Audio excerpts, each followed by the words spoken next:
Hi ಎಲ್ರಿಗೂ welcome to my channel. ನಾನಿವತ್ತು ಹೊತಿಪ್ಪ ದೇವಸ್ಥಾನ, ಕೆರಡಿಯ ಕೇಶವನಾಥೇಶ್ವರ ದೇವಸ್ಥಾನ. ಈ ದೇವಸ್ಥಾನದ ಬಗ್ಗೆ ನೀವು ಕೇಳೇ ಇರ್ತೀರಾ, ಯಾಕಂದರೆ ತುಂಬ ಜನ ಯೂಟ್ಯೂಬರ್ಸ್ ಈ ದೇವಸ್ಥಾನದ ವಿಡಿಯೋನ ತುಂಬ ಅಪ್ಲೋಡ್ ಮಾಡಿದ್ದಾರೆ. ತುಂಬ ಜನ ಹೋಗ್ತಾರೆ. ನಮ್ಮ ಮನೆಗೆ ಈ ದೇವಸ್ಥಾನ ತುಂಬ ಹತ್ತಿರದಲ್ಲೇ ಇತ್ತು. ನಾನು ಈ ದೇವಸ್ಥಾನಕ್ಕೆ ಒಂದು 4-5 ಸರಿ ಹೋಗಿದ್ದೆ. ಈ ಸರಿನೂ ಹೋಗಿ ಬರುವ ಅಂತ ಸಂಜೆ ಟೈಮಲ್ಲಿ ಹೋಗ್ತಾ ಇದ್ದೀವಿ. ನೀವೇನಾದರೂ ಬರೋದಿದ್ರೆ ಮಳೆಗಾಲದ ಟೈಮಲ್ಲಿ ಕಾರ್ ಅಷ್ಟೊಂದು ಸೇಫ್ ಅಲ್ಲ, ಯಾಕಂದರೆ ತುಂಬ ರೋಡೆಲ್ಲ ತುಂಬಾ ಹಾಳಾಗಿದೆ. ಮುಂದೆ ಹೋಗ್ತಾ ಹೋಗ್ತಾ ತುಂಬ ಚಿಕ್ಕದಿದೆ ರೋಡು. ಅದಕ್ಕೋಸ್ಕರ ಕಾರಲ್ಲಿ ಅಂದರೆ ತುಂಬ ಚೆನ್ನಾಗಿ ಡ್ರೈವಿಂಗ್ ಮಾಡೋರು ಹೋದರೆ ಅಷ್ಟೇ ಸೇಫ್ ಅಂದ್ಕೊಳ್ತೀನಿ. ಹಾಗೆ ನೀವು ಈ ಗ್ರೌಂಡ್ನ ನೋಡಿರ್ಬೋದು. ಕಾಂತಾರ ಮೂವಿನಲ್ಲಿ ಒಂದು ಸೀನಲ್ಲಿ, ಒಂದು ಸಾಂಗಲ್ಲಿ ಒಂದು ಸೀನ್ ಈ ಗ್ರೌಂಡ್ ಕಾಣಿಸ್ಕೊಳ್ಳುತ್ತೆ. ಹಾಗೆ ನಾವು ಸಂಜೆ 4:15-4:45 ಆಗಿತ್ತು ಇಲ್ಲಿ ಬಂದು ತಲುಪೋಷ್ಟರಲ್ಲಿ. ನಾವು ಹೋಗುವಾಗ ಅಲ್ಲಿ ಶಾಮಿಯಾನೆಲ್ಲ ಹಾಕಿದ್ರು. ಮಾರನೇ ದಿನ ಸರ್ಪ ಸಂಸ್ಕಾರ ಮತ್ತು ಹೋಮ ಎಲ್ಲ ಇತ್ತಂತೆ, ಅದಕ್ಕೋಸ್ಕರ ಅಲ್ಲಿ ಶಾಮಿಯಾನೆಲ್ಲ ಹಾಕಿದ್ರು. ನಾವು ಲಾಸ್ಟ್ ಟೈಮ್ ಬಂದಾಗ ಅರ್ಚಕರು ಯಾರು ಇರಲಿಲ್ಲ. ಬೆಳಿಗ್ಗೆ ಮತ್ತು ಸಂಜೆ ಪೂಜೆ ಮಾಡಿ ಹೋಗ್ತಾರಂತೆ. ನಾವು ಈ ಸತಿ ಬಂದಾಗ ಇಲ್ಲಿ ಅರ್ಚಕರಿದ್ದಿದ್ರು. ನಾವು ಅದಕ್ಕೆ ಪೂಜೆ ಕೊಡೋಣ ಅಂತ ಪೂಜೆಗೆ ಚೀಟಿ ಎಲ್ಲ ಮಾಡಿಕೊಂಡು ಹೋದ್ವಿ. ಅಲ್ಲಿ ಮೀನುಗಳೆಲ್ಲ ಇದೆ, ಕಾಲಿಗೆಲ್ಲ ಮುತ್ತಾಕೊಳ್ತವೆ. ಹಾಗೆ ಅಲ್ಲಿ ಮುಂಡಕ್ಕಿ ಮತ್ತು ಅಕ್ಕಿ ಹಾಕಿದರೆ ತುಂಬ ಒಳ್ಳೆಯದಂತೆ. ಏನೇ ಬೇಡ್ಕೊಂಡ್ರು, ಅಕ್ಕಿ ಹಾಕಿ ಏನೇ ಬೇಡ್ಕೊಂಡ್ರು ಈಡೇರುತ್ತಂತೆ. ಹಾಗೆ ಅಲ್ಲಿ ಉದ್ಭವ ರೂಪಿ ಶಿವಲಿಂಗ ಕೂಡ ಇದೆ.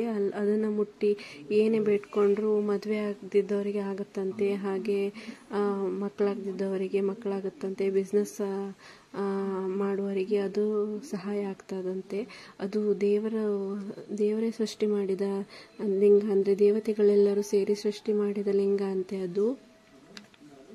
ಪ್ರತಿ ವರ್ಷ ಎಳ್ಳಮಾಸೆ ದಿನ ಬಂಗಾರದ ಮೂಗುತಿಯ ಮೀನು ಕೂಡ ಇಲ್ಲಿ ಜನರಿಗೆ, ಅಂದರೆ ಜನರ ಕಣ್ಣಿಗೆ ಬೀಳುತ್ತಂತೆ. ಎಲ್ಲರ ಕಣ್ಣಿಗೂ ಅಲ್ಲ, ಕೆಲವೊಬ್ಬರಿಗೆ ಗೋಚರಕ್ಕೆ ಬರ್ತದಂತೆ.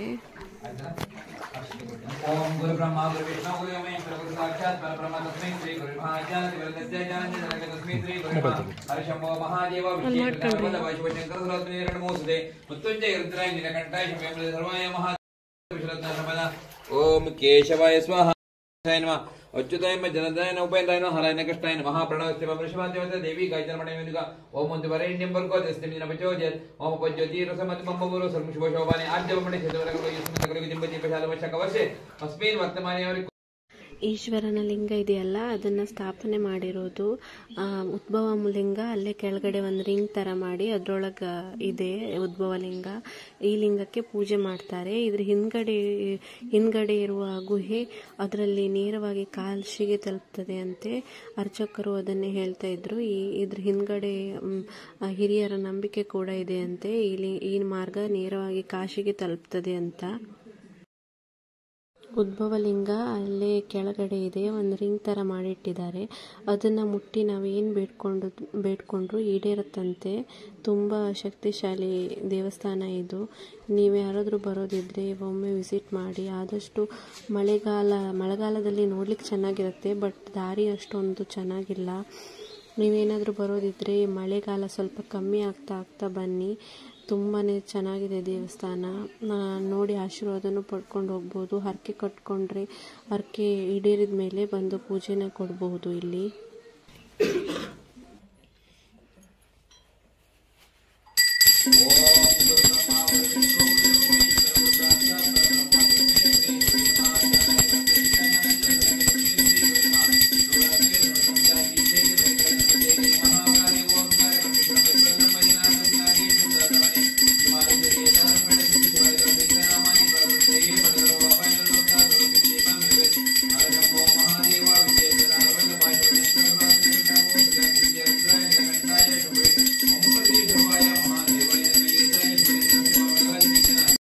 ಸಂಕಲ್ಪ ಮಾಡಿ ಪೂಜೆ ಮಾಡಿಸಿದ್ದೀರೋ ನಿಮ್ಮೆಲ್ಲ ಸಂಕಲ್ಪಗಳು ಶೀಘ್ರವಾಗಿ ನೆರವೇರಲಿ.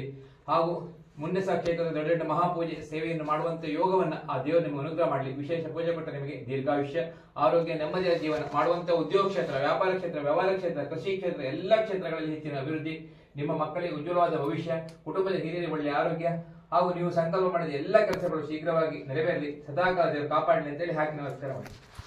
ವಟರತಾನಿ ಪ್ರಾರ್ಥಯಾಮಿ ಪ್ರಾರ್ಥನಾ ಸಮರ್ಪಯಾಮಿ. ನಿತ್ಯದ 3 ನಮಸ್ಕಾರ ಮಾಡಿ.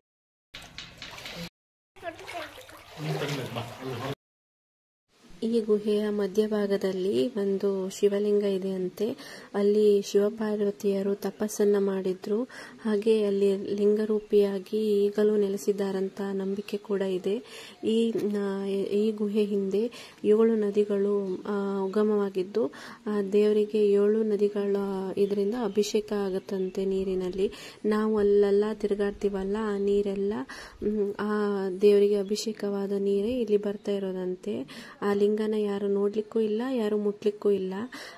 ಅದಕ್ಕೆ ದೇವರು ಆ ಲಿಂಗನ ಮುಟ್ಲಿಕ್ಕೆ ಮತ್ತೆ ನೋಡ್ಲಿಕ್ಕೆ ಆಗಲ್ಲ ಅನ್ನೋಕ್ಕೋಸ್ಕರನೇ ದೇವತೆಗಳೆಲ್ಲ ಸೇರಿ ಈ ಬಾವಿ, ಅಲ್ಲೇ ಸಣ್ಣ ಬಾವಿ ತರ ಮಾಡಿದ್ದಾರೆ.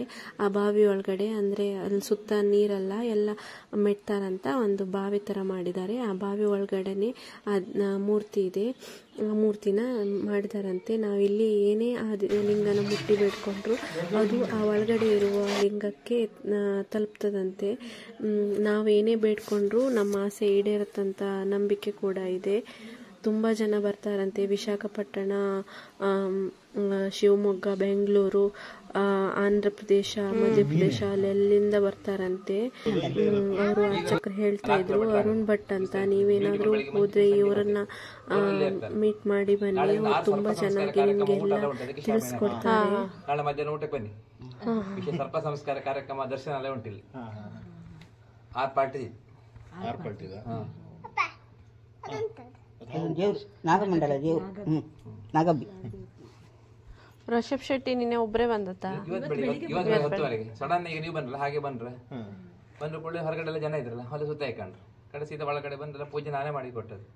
ನಾನು ಹೇಳಿದೆ, ನೀವು ಎಲ್ಲ ಫಸ್ಟ್ ಹೇಳಿದ್ರೆ ನಾನು ರೆಡಿ ಮಾಡ್ಕೊಂಡು ಅವರೆಲ್ಲ ಹೊರಗಿನ ಬಿಲ್ಡಿಂಗ್ ಪೂರ್ತಿ 1.5 ಕೋಟಿ ಹಾಕಿ ಅವರಿಗೆ ಕಟ್ಟಿ ಕೊಡ್ತೇನೆ. ಈಗ ಹೊರಗಿನ ಬಿಲ್ಡಿಂಗ್ ಪೋರ್ಷನ್ ಪೂರ್ತಿ ಈ ಗೋಯೆ ಬಿಟ್ಟು ಹೊರಗಿನ ಸೈಡ್ ಹೊಸ ಬಿಲ್ಡಿಂಗ್ ಕಟ್ತಂತೆ, ಕಟ್ಟಿ ಕೊಡುವಂತಿದ್ದಾರೆ. ಕಡೆಗೆ ದಿನ ಎಷ್ಟು ಜನ ಬರ್ತಾರ? ಶನಿವಾರ, ಆದಿತ್ಯವಾರ, ಸೋಮವಾರ 1,000 ಆಗುತ್ತೆ. ಬಂದು ಹೋಗ್ತಾ ಇರ್ತಾರೆ. ಎಲ್ಲರೂ ಸೇವೆ ಮಾಡಿಸೋದಿಲ್ಲ. ಈ ರಿಷಬ್ ಶೆಟ್ಟಿ ಜೂನಿಯರ್ ಎಂಟರ್ ಕರ್ಕೊಂಡು ಆಂಧ್ರ, ತೆಲಂಗಾಣ, ವಿಜಯವಾಡ, ವಿಶಾಖಪಟ್ಟಣ ಅಲ್ಲಿದೆಲ್ಲ ಜನ ಬರ್ತಾರೆ. ಈ ಅರ್ಚಕರ ಮನೆಯಿಂದ ಈ ದೇವಸ್ಥಾನಕ್ಕೆ 4 ಕಿಲೋಮೀಟರ್ ಆಗುತ್ತಂತೆ. ಅವರು ದಿನ ಬೆಳಿಗ್ಗೆ ಸಂಜೆ ಪೂಜೆ ಮಾಡಿ ಹೋಗ್ತಾರಂತೆ.